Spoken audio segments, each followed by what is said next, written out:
अगर आप कितना भी पैसा कमाते हैं, आपके घर में पैसा टिकता नहीं है या फिर कमाई हो ही नहीं पाती है, आप दुखों से परेशान हो गए हैं, पैसे खर्च हो जाते हैं, घर में कोई ना कोई बीमार पड़ जाता है, ऐसी दिक्कत बनी रहती है कि कुछ भी कर लें पैसे नहीं रहते हैं, हमेशा पैसे की तंगी रहती है, तो उस समस्या को जड़ से ख़त्म करने के लिए एक उपाय बताएंगे, छोटा सा उपाय बताएंगे। इस उपाय को करने से जीवन में सुख समृद्धि और पैसों की दिक्कत नहीं रह जाएगी। साथ ही साथ इसी से एक ऐसा उपाय बताएंगे, कोई आपकी बात नहीं मान रहा है तो उसको अपनी बात कैसे मनवाइएगा, क्योंकि ये चमत्कारी पौधा है। इसे जड़ी बूटी की तरह ही नहीं, इसको तंत्र विद्या में इस्तेमाल किया जाता है और बहुत सरल उपाय बताएंगे जिससे आप कितनी भी बड़ी समस्या में हो उस समस्या को पार कर सकते हैं, उससे छुटकारा पा सकते हैं। इसके लिए बस तीनों उपाय आपको थोड़ी ही देर में बताने वाले हैं, बस आप वीडियो में अंत तक बने रहिए।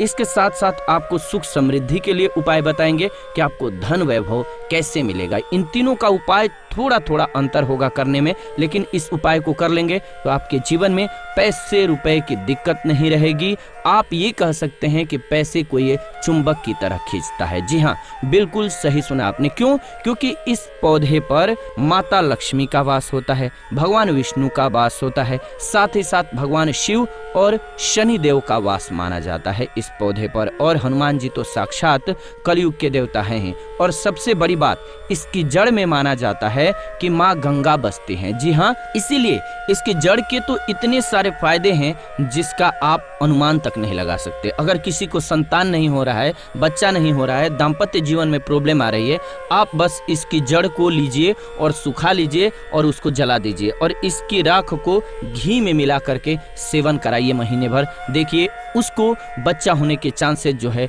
बढ़ जाएंगे, उनको जल्दी ही बच्चा हो जाता है। ये बहुत ही कमाल के औषधि के रूप में भी काम आता है। जी हाँ, जो आप देख रहे हैं स्क्रीन पे, इसे कहते हैं चिरचिटा, चिरचिटा या फिर बहुत लोग इसे अपामार्ग कहते हैं। आयुर्वेद में इसका नाम अपामार्ग है। हमारे आयुर्वेदिक बुकों को जब आप पढ़ेंगे तो बहुत ही कमाल के इसके फायदे बताए गए हैं, क्योंकि ये पौधा है ही इतना गुणकारी। अगर आपको खाना डाइजेस्ट नहीं होता है उसमें मदद करता है। बवासीर की बीमारी है, आप इसके पत्तियों को और जड़ को बस ले लीजिए और पीस करके उसका रस पीजिए, आपको बवासीर की बीमारी से राहत मिल जाती है। आपके दांत में दर्द हो रहा है तो आप कुछ मत कीजिए, बस इसको सुखा करके और इसके बाद पीस कर पेस्ट बनाइए, उसमें नमक मिला करके और आप इससे ब्रश कीजिए या फिर इसको जला दीजिए, राख कर दीजिए सूखने के बाद और उसमें नमक मिला करके उससे दांतों में ब्रश कीजिए। दांतों का दर्द गायब हो जाएगा, मसूड़ों का दर्द गायब हो जाएगा।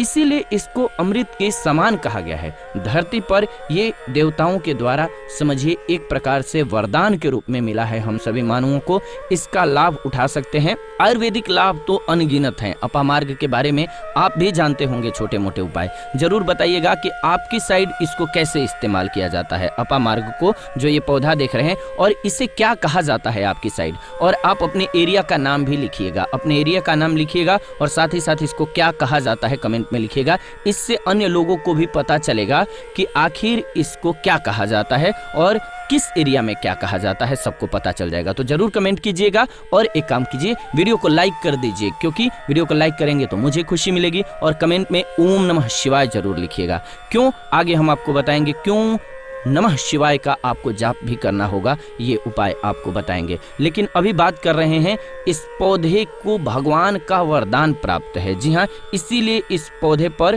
सबका निवास माना गया। क्यों? क्योंकि जब समुद्र मंथन हुआ था तो समुद्र मंथन के बाद अमृत निकला था। अमृत को हुआ क्या था कि दानवों का जो अग्रसर था, यानी कि राहु केतु कहा जाता है, ये तो पक्ति में बैठ करके ले लिए थे, इसीलिए ये आज भी अजय अमर रह गए। लेकिन दानव लेकर के भागने लगे, देवता दानव लड़ने लगे जब अमृत कलश को लेने के लिए, तो उसी में से कुछ एक बूंदे जो है वो धरती पर गिरी थी और ये माना जाता है कि वो बूंदे जो है इसी पौधे पर गिरी थी। इसीलिए ये अमृत के समान हमारे जीवन में लाभ देता है। आप कुछ न करें, इसको आयुर्वेद के रूप में भी केवल लें और इसका सेवन भी करें तो आप देखेंगे कि आपके घर के पैसे की बहुत सारी समस्या को खत्म करेगा। क्यों? क्योंकि घर से बीमारियों को खत्म कर देगा। बीमारियां खत्म होंगी तो आपको पैसे की बचत तो ऑटोमेटिक दिखने लगेगी, आप स्वस्थ रहेंगे, हिष्ट पुष्ट रहेंगे, आपके घर के लोग काम करेंगे, पैसे आप कमा सकेंगे। लेकिन आपको आज इस वीडियो में हम चमत्कारिक टोटके बताने वाले हैं। 3 ऐसे बहुमूल्य उपाय बताएंगे जिनको करके आप जीवन में पैसे रुपए की दिक्कत है, घर में कोई बहुत बीमार रहता है, बीमारी से परेशान हो गए हैं, तंग आ गए हैं, गरीबी से कर्ज चढ़ गया है, आपको समझ नहीं आ रहा है क्या करना है, तो आपके लिए ये रास्ता बहुत ही कारगर होगा। सबसे पहले आपको बताते हैं तंत्र विद्या में इसको कैसे इस्तेमाल करना है, वास्तु शास्त्र के अनुसार बताते हैं। जानते हैं वास्तु शास्त्र ऐसा है जो पैसे के लिए बहुत महत्वपूर्ण होता है। अब आपके घर में वास्तु दोष क्या है ये आप नहीं जान सकते हैं, लेकिन इसका एक छोटा सा उपाय करेंगे तो सबसे पहले तो घर का पूरा वास्तु जो है सही हो जाएगा, वास्तु दोष दूर हो जाएगा। कैसे दूर होगा? तो इसमें दो तरह का अपामार्ग होता है, एक होता है व्हाइट अपामार्ग और एक होता है रेड अपामार्ग, यानी कि लाल अपामार्ग और श्वेत अपामार्ग, जिसे उजला भी कहते हैं। आप देखिएगा कि लाल अपामार्ग की टहनी लेकर के आइएगा, इससे दातुन किया जाता है, दातुन भी कीजिएगा, आपके दांत सही रहेंगे। और सबसे बड़ी बात क्या होगी, इससे व्यक्ति को वाक सिद्धि प्राप्त होती है। वाक सिद्धि क्या होता है आप सोच रहे होंगे, तो आप जो कहेंगे मुख से वही सच हो जाता है। जी हाँ, इसी को वाक सिद्धि कहते हैं। इस पौधे में अमृत बसता है, इससे जो भी दातुन करते हैं, आप देखते होंगे, आप नॉर्थ इंडिया में जाइएगा तो एक त्योहार होता है जिसे जीतिया कहा जाता है। उस त्योहार में औरतें जो है इसी से उस दिन दातुन करती हैं। लेकिन वैसे भी इससे करना चाहिए सभी को, क्योंकि इससे अगर आप सप्ताह में एक दिन भी करेंगे तो आपको बहुत फायदा होगा, आपके हेल्थ को भी बहुत फायदा होगा, दांतों को बहुत फायदा होगा, और साथ साथ वाक सिद्धि आती है रेगुलर कीजिएगा तो, जिससे कि आप जो कहेंगे वो सत्य हो जाता है। इसके अलावा अपामार्ग की जड़ को आप अगहन महीने की पूर्णिमा तिथि के दिन, ध्यान से सुनिएगा, अपामार्ग की जड़ को, इसके जो जड़ होती है उसको अगहन महीने की पूर्णिमा तिथि के दिन क्या करना है, सुबह सुबह में विधि पूर्वक आपको पंचोपचार पूजन करना है, यानी इसका पूजन करना है और इसे मंत्रों से अभिमंत्रित करना है और हाथ में इसको बांध लेना है। इससे क्या होगा, आपके जीवन में कोई भी बड़ी से बड़ी समस्या है वो जड़ से खत्म हो जाएगी। मंत्र क्या बोलना है आपको, इसको अभिमंत्रित क्या करना है, बोलना है ओम त्र्यंबकम यजामहे सुगंधिम पुष्टिवर्धनम उर्वारुकमिव बंधनान मृत्युर्मोक्षी यमामृतात्। इस मंत्र का, शिव जी के मंत्र का आपको जाप करना है और मन में ध्यान करना है आपको भगवान शिव का। इसीलिए कहा मैंने कि शिव जी का नाम ले लीजिए, मन में स्मरण कर लीजिए, ये आपकी परेशानियों को दूर कर देंगे। अवघड़दानी है भगवान शिव, तो एक बार प्रेम से शिव जी का नाम आंख बंद करके लीजिए और मन में लेने के साथ साथ कमेंट में भी एक बार ओम नमः शिवाय जरूर लिखिए। भगवान शिव का नाम लेने से जीवन में मंगल ही मंगल और कल्याण ही कल्याण होता है। बोलिए हर हर महादेव। दूसरा उपाय बताते हैं आपको श्वेत अपामार्ग का। अभी आपने रेड का सुना, यानी कि लाल वाला जो अपामार्ग होता है उसका सुना आपने, अब श्वेत का सुनिए, यानी कि उजले वाले का कैसे उपयोग करेंगे। तो आपको घर में इसे लगा करके सही जगह रखना है, इससे क्या होगा, सुख समृद्धि की प्राप्ति होगी। इसके अलावा वास्तु शास्त्र के अनुसार बात करें तो संतान प्राप्ति के लिए श्वेत अपामार्ग का पौधा बहुत अच्छा होता है। इसको जला करके इसकी भस्म को गाय के घी के साथ मिलाकर सेवन कीजिए, आपको बहुत जल्द बच्चा होगा। अगर किसी को बच्चा होने में दिक्कत हो रही है तो ये श्वेत अपामार्ग की जड़ को ले आइएगा, श्वेत अपामार्ग को ले आइएगा, इसको सुखा करके इसको जला दीजिएगा। और इसके बाद क्या करना है, जलाने के बाद आपको इसकी राख का इस्तेमाल करना है। कमाल का फायदा आप देखेंगे कि आप चकित रह जाएंगे कि इतने लाभ हैं इसके, क्योंकि ये अमृत के समान है धरती पर। जी हाँ, और अगला उपाय जो है सबसे महत्वपूर्ण उपाय है, इसको करने से पहले एक बार भगवान शिव का नाम जरूर लीजिए और मन में माँ लक्ष्मी का नाम लीजिए। जी हाँ, माता लक्ष्मी का नाम जरूर लीजिए। भगवान विष्णु जो है उनकी अर्धांगिनी है माता लक्ष्मी, और भगवान विष्णु का भी वास होता है इस पौधे पर। भगवान विष्णु प्रसन्न हुए तो माता लक्ष्मी तो स्वतः ही घर पर आ जाती हैं। एक बार प्रेम से कमेंट में जरूर लिखिए जय माँ लक्ष्मी। जी हाँ, नहीं तो मन में तो बिल्कुल ध्यान कीजिए, अगर लिखेंगे तो मुझे खुशी होगी। जरूर लिखिए एक बार, माँ लक्ष्मी का नाम कितना भर भी लिखने से या भगवान शिव का नाम लिखने से आपको फायदा ही होने वाला है। तो भगवान शिव का नाम जरूर लिखिए और वीडियो को लाइक कर दीजिए। अब बात करते हैं कि इसकी अपामार्ग की जड़ को पानी के साथ घिसिएगा। जी हाँ, क्या कीजिएगा, अपामार्ग की जड़ को पानी के साथ घिसिएगा और जिस व्यक्ति को पिला दीजिएगा वो आपके वश में हो जाएगा। ऐसी इसमें शक्ति है कि वो आपकी बात मानने लगेगा।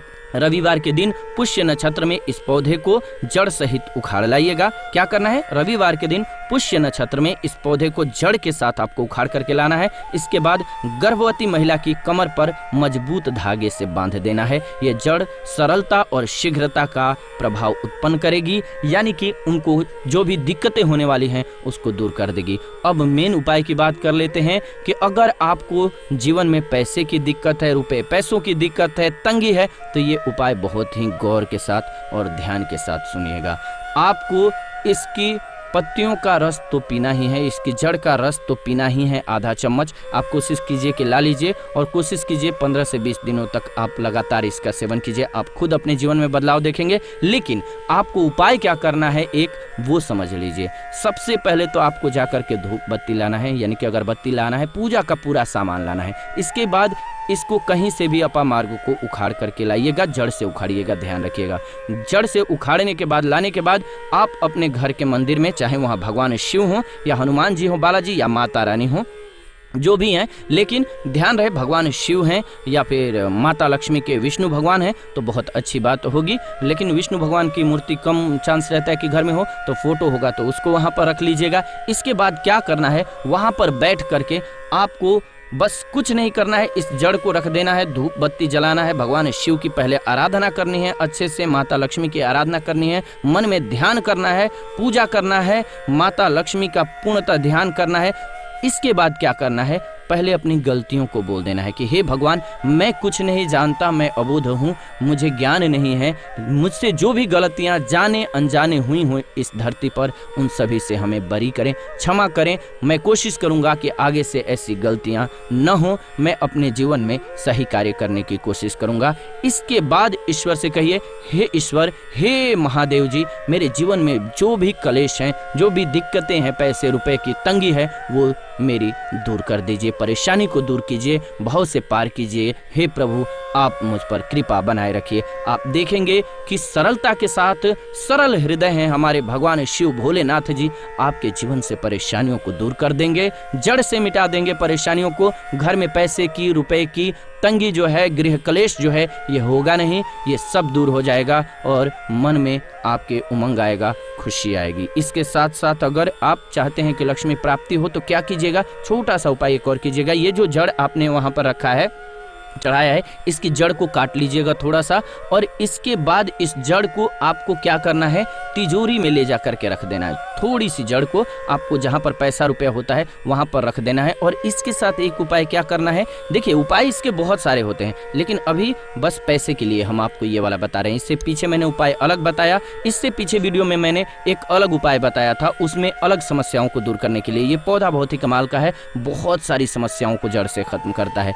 लेकिन आप पैसे की दिक्कत में हैं तो चींटियों को थोड़ा थोड़ा सुबह सुबह दाना देना स्टार्ट कर दीजिए। जी हाँ, और अगर आपको लगता है कि आपके ग्रहों में शनिदेव का जो है उनकी वजह से आपको परेशानी है, अगर आपने कुंडली दिखाया है तो क्या कीजिएगा, आप शनिवार के दिन भगवान को ध्यान करते हुए चींटियों को दाना खिलाइएगा, मछलियों को दाना खिलाइएगा। और आपके दाम्पत्य जीवन में प्रॉब्लम है तो आटे की लोई बनाइएगा, आटे की लोई अपने पति के साथ है उसको कोशिश कीजिएगा कि मारे, यानी कि साने आटे को, और उसमें घी लगा करके पति से उस पर गुड़ रखवाइएगा और साथ में ले जा करके गाय को खिला दीजिएगा, गोमाता को खिलाइएगा, प्रणाम कीजिएगा, बोलिएगा जीवन में जो भी परेशानियां हैं, हमारे आपसी झगड़े हैं, वो खत्म हो जाए। देखेंगे आपको इससे निजात मिल जाएगी, घर में प्रेम बढ़ने लगेगा।